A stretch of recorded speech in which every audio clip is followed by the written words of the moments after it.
think where we have to start is where everybody started. Every podcast in the world, I'm sure today. Victor Wembanyama. It was funny. I was texting Russillo earlier, and he tweeted out that he thought that the game Wemby played is one of the best games I've ever seen in my life. That's what Ryan said. And it was like, you know, I hadn't like watched the whole game yet. I was still like kind of getting through it. And I was like, man, like that feels aggressive. And then I like watched the entire game and I was like, oh my God, Ryan's right. Like, oh my God. Like I literally texted him. I was like, I thought you were crazy when you sent this tweet. And then I like really dug in and oh my God, you're right. Like this is insane. So Wemby goes for, what was it? 41 and 15, right? Yep. 0 turnovers, shot over 70%. I think 15 for 21 from the field. To back up Ryan's point, I'm looking for the stat now. It's the only time that this has ever happened since turnovers have been tracked, that a guy had 0 turnovers, 40-15 and shot 70% from the field. So it is literally a once in a lifetime thing that has never happened before. Yeah, and the Spurs win by 33 points against a truly catastrophic Dallas team in that game. And we'll talk about them in a second too, because I want to talk about Cooper and how they're using Cooper. But like, Victor goes for 40 and 15 is what it was. He has 3 blocks. The 3 blocks just pale in comparison to what his defensive importance was in this game. Like he was unbelievable on defense. He was everywhere on the defensive end. Contested so many shots that didn't go down as blocks. His presence just dissuades so much penetration on the interior. The impact that he has on both ends of the court is just truly staggering. But the big thing that stood out to me in this game, and it's why if I was like the rest of the league, I would be truly terrified right now. He is able to not just like deal with contact. He is dishing out contact now and like moving guys back. There were possessions where he moved Anthony Davis, early season Anthony Davis, who makes it a point to have on extra weight because he knows, you know, that throughout the year he's going to lose weight. I saw people like say that was bullshit earlier. Anybody that talks to players knows that like it's really hard to keep on weight throughout the year a lot of the time, especially for those guys that are really naturally skinny. So that actually tracked to me with Anthony Davis, that he does kind of carry weight. But the fact that Victor just was moving him backward, having that extra weight on him is ludicrous. It is completely ludicrous to me. The run that he had in the second half, like to start the second half, where he blocks a shot from Cooper flag, then gets a deflection into a steal off of like a Cooper lob where Cooper like tried to hit, I think, Derek Lively on a lob. Then he like leads the fast break into a nasty look away kick out for a corner 3. Then the next possession down on offense, he hits like a nasty step through like Euro kind of vibe on Lively as he gets into a beautiful floater, you know, with his inside right hand. Then he like swats Derek Lively's shot with, I think, his wrist. Like, do you want to call it like a block with his wrist? And then comes down the court, brings the ball up, goes between the legs, inside out, ankle breaker crossover, crosses back, behind the back dribble, long step back into a 3, drills it, and Lively lands in his landing space for an and one. I was just like, I tweeted this, but I was like, I don't think I've ever been more stunned by like a sequence. Like, I don't know if it's the best sequence I've ever seen in my life, but it's the sequence where in my head, I'm going, this human being is 7'5". No other human being that is that big has ever moved like this before. Point blank. Has had this kind of handle, has had this kind of dexterity as a shooter. People will bring up like Wilt Chamberlain. Get the fuck out of here. Wilt Chamberlain was shooting like 50% from the line. Like, this is completely different. It is ludicrous watching him play right now. And we haven't seen him since like the All-Star break last season. It's been like 8 months or whatever. He leveled up again. It boggles my mind. He had like a sweep through jab step on PJ Washington where he then pump fake, not jab step, pump fake on PJ Washington. PJ bites, and then he goes and hits like a reverse up and under dunk and gets fouled. I was waiting for you to mention that. It's my favorite play of the night. Yeah. I don't know what you do with him now. Honestly, like he's gonna have nights where he doesn't shoot like this, obviously, but like if he's strong now and can deal with contact and actually like dole it out, I don't know what you do with him now, actually. So to close the loop, 40 points, 15 rebounds, 75% true shooting, and 0 turnovers in a game. It's the first time that's ever happened since turnovers were first tracked in the 1970s. Victor Wembanyama did that. End of list. So I did some texting with some people today. We'll just call the people I talked to not Russillo because I don't have Brian Russillo's number. But in the 2 Wemby exchanges that I had about his performance on Wednesday, I think I said it on this show, but you've heard my movie comp for Wemby, that he's the Indoraptor in Jurassic World that gets loose and slowly starts to figure out where they land on the food chain as they go throughout the island. Yeah. And one of my close friends loved that reference because I first brought that to the Knicks Film School audience after he dominated the Knicks on Christmas, even though it was a game the Knicks won on Christmas. And I said, like, it's a matter of time before he realizes where he lands on the food chain. And when he texted me last night, just was like, Wemby ... I responded with the Chris Pratt meme that just said, evacuate the island. That's where we're at with the NBA. Evacuate the island. I have like a baseball reference. Last game the Dodgers just played in the NLCS, Shohei Ohtani struck out 10 in 7 innings and hit 3 home runs. That was oh wow, because we have computed how difficult it is to hit 3 home runs, how difficult it is to also pitch. Like, we haven't seen that before, but there's an understanding of like the difficulty, what the feat is, because we have seen somebody hit a home run and we've seen somebody strike out a bunch of batters when you're a pitcher. Wemby doesn't invoke, oh, wow. It's, bro, what? Like, yeah, I didn't know someone that could do this. And to your point, he's not doing this to a scrub. That's Anthony fucking Davis that he's making look like a toddler.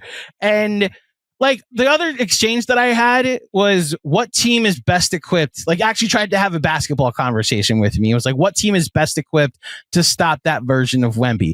My answer, Sam, the Avengers. Like, we don't have a team that's best equipped to stop. Well, do you know what team would be in the top 5? The Dallas Mavericks. Right. They have Anthony Davis on the court. Right. Like, you know, the other team, probably the Spurs. If they could potentially clone the Spurs, they could probably stop Wemby because they have Wemby. That's how, this isn't hyperbole. I'm with Russillo. I'm with you. It's one of the more incredible performances. And if it's just like the beginning, then again, evacuate the island.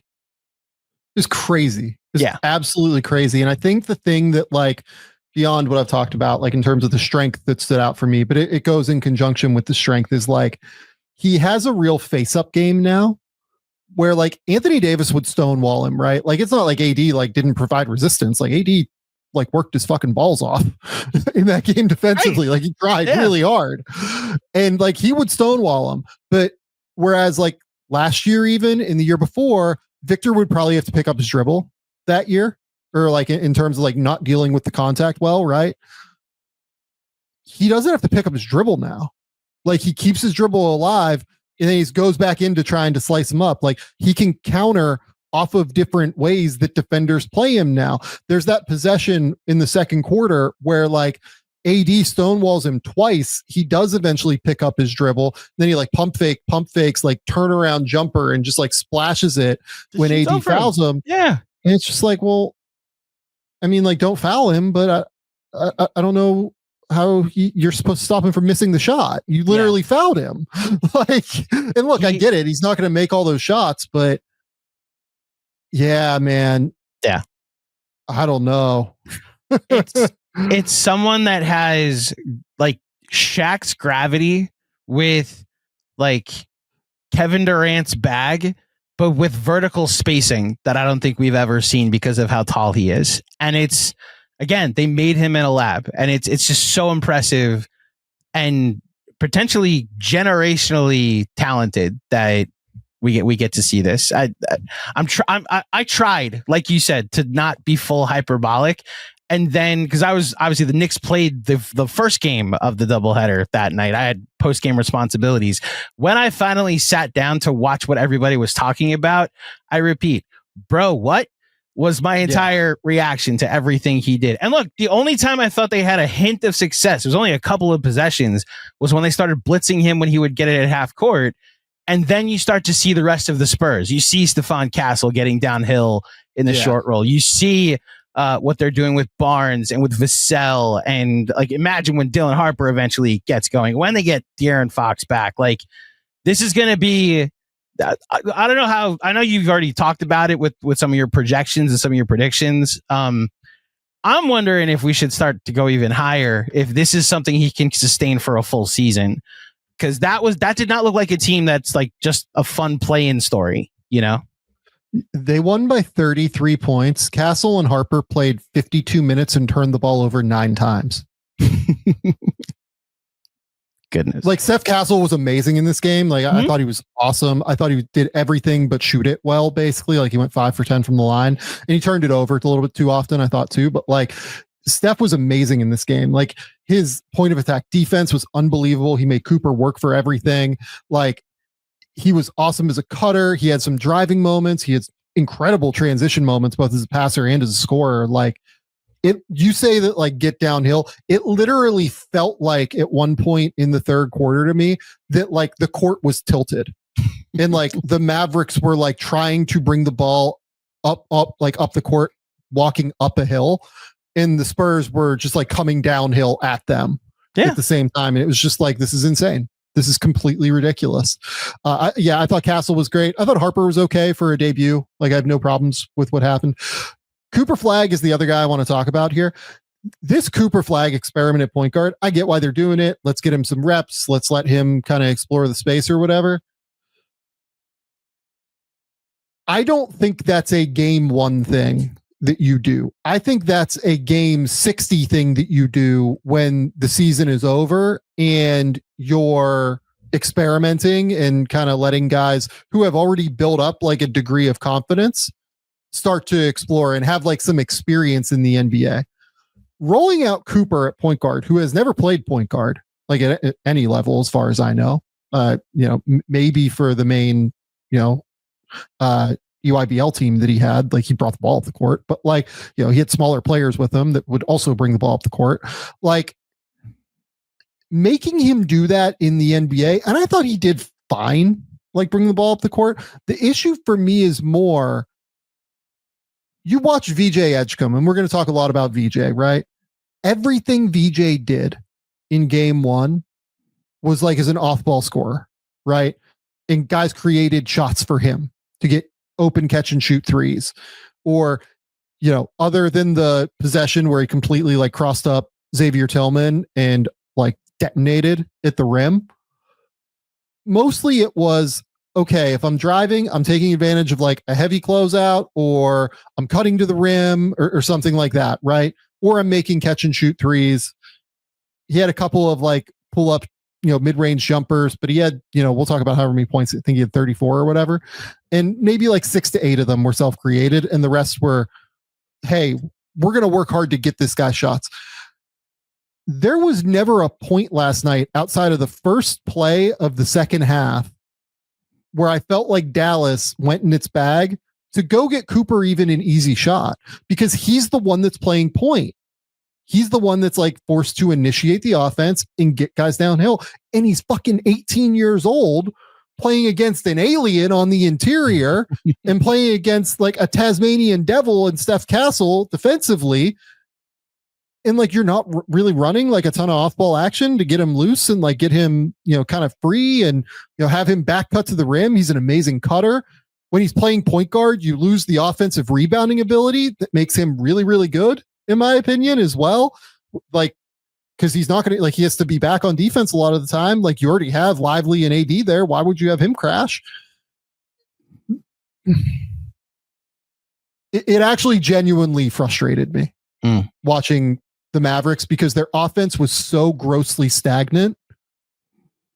And look, when you have literally, in my opinion, like 3.5 bigs in the starting lineup, or like big wings, four bigs or big wings in the starting lineup, only 2 of whom get guarded as 3-point shooters. And like, I don't know if Cooper's going to get guarded right now as a 3-point shooter at 18. PJ Washington's like hit or miss on whether or not he gets guarded. And then, oh, by the way, like the first guy off the bench was Najee Marshall. Like Najee's not getting guarded out there. There's just like no space for anything. There's no, like, you want him to succeed at point guard, but then you're not putting spacers around him to actually allow him to get to the rim. This whole experiment is so brazenly silly to me. Like, I don't, and Cooper is like, everything I know about that dude intel wise is he is unflinchingly, unwaveringly confident. I do not think he will lose confidence in himself or in anything. Like, that would blow my mind based off of what I know about that dude. But it's just silly to me to have him out there and not try to generate him many easy shots and then force him to play point. They were so much better when Ryan Nembhard and D'Angelo Russell were on the court. Like, they were so much better. The offense, like, the ball moved, ball didn't stick. Like, D'Angelo Russell, the ball can stick a little bit, but even with him, like, it was like, all right, we're moving, we're running DHOs to get him to his left hand. Like, yeah, that was an immensely frustrating game from the Dallas Mavericks to me. I defer to you on a lot of the Mavericks side of things. I did think it was a bit clunky just from my perspective. I was kind of captured by the Wemby show to fully notice how they're misusing Cooper. I will say, just from all the analysis that you and Bryce have given over the past year change about Cooper, I was a bit shocked to see no point guard on the floor. But hey, defense wins championships. They want to have the best backline of defense that they possibly can with Cooper out there. So we'll see what they do over the next couple months and how they deploy him differently.